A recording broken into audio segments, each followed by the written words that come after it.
Hello students, मैं हूं मोहम्मद शानवाज और आप लोग देख रहे हैं हमारे चैनल ओरो स्टडी।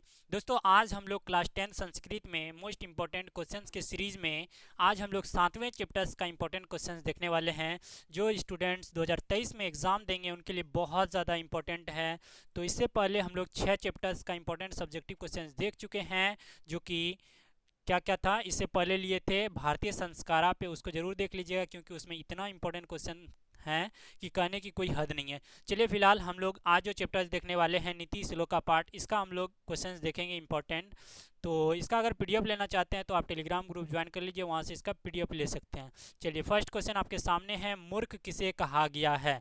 इसको अगर दूसरे तरीके से पूछा जाए, इस क्वेश्चन को मूर्ख किसे कहा गया है, तो पूछेगा कि नीति श्लोका पाठ के आधार पर बताएं कि मूर्ख कौन है। या अगर और इसको दूसरे ढंग से पूछा जाए तो पूछेगा कि नीति श्लोका पाठ के आधार पर मूर्ख का लक्षण लिखें। इन तीनों क्वेश्चंस का उत्तर एक ही है। अगर कोई भी क्वेश्चन आपको दिखे एग्जाम में तो तीनों का एक ही जवाब देना है।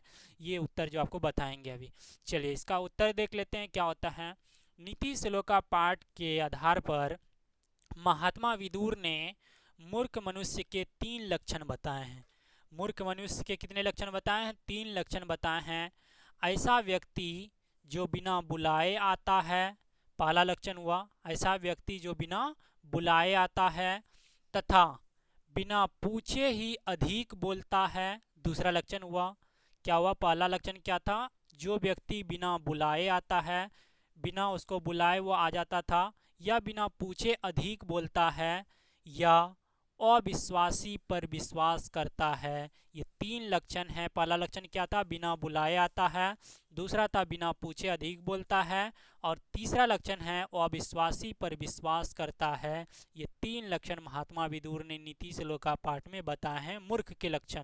तो चलिए अब दूसरा नंबर क्वेश्चन देख लेते हैं, क्या है दूसरा नंबर क्वेश्चन। दूसरा नंबर क्वेश्चन आपके सामने है, नीति श्लोका पाठ में नरक के कितने द्वार है, उनका नाम लिखें।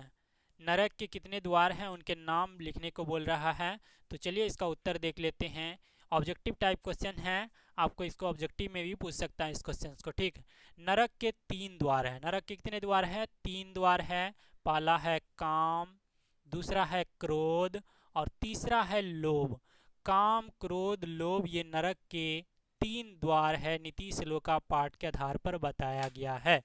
चलिए तीसरा नंबर क्वेश्चन है, हर परिस्थिति में धर्म की ही रक्षा क्यों करनी चाहिए। तीसरा नंबर क्वेश्चन क्या है?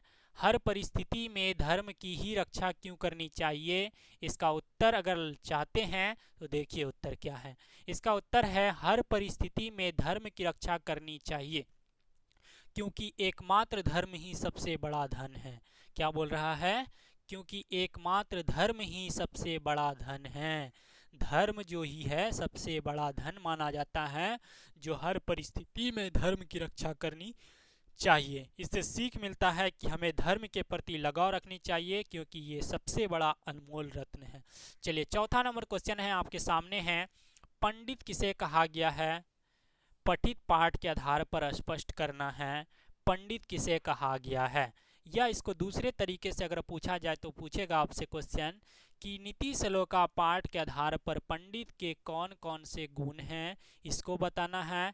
या और तीसरे ढंग से इसको पूछा जाए तो पूछेगा नीति श्लोका पाठ के आधार पर निश्चित ही पंडित कौन कहलाते हैं, इसको बताना है। चलिए मुख्य रूप से हम लोग जान लेते हैं कि पंडित के कौन कौन से गुण होते हैं, इसको देख लेते हैं। चलिए, महात्मा विदुर ने पंडित की व्याख्या बड़े ही रोचक ढंग से की है। नीति श्लोका पाठ में महात्मा विदुर ने पंडित की व्याख्या बड़े ही रोचक ढंग से की है, जिसके कार्य में शीत, उष्ण, भय, प्रेम, समृद्धि, क्या क्या, शीत पहला, दूसरा उष्ण, और तीसरा भय, फिर प्रेम और समृद्धि अथवा असमृद्धि बाधा नहीं पहुंचाते हैं, वही पंडित है। कौन कौन पंडित है? जो शीत, उष्ण, भय, प्रेम, समृद्धि अथवा असमृद्धि बाधा नहीं पहुंचाते हैं, वही पंडित होता है।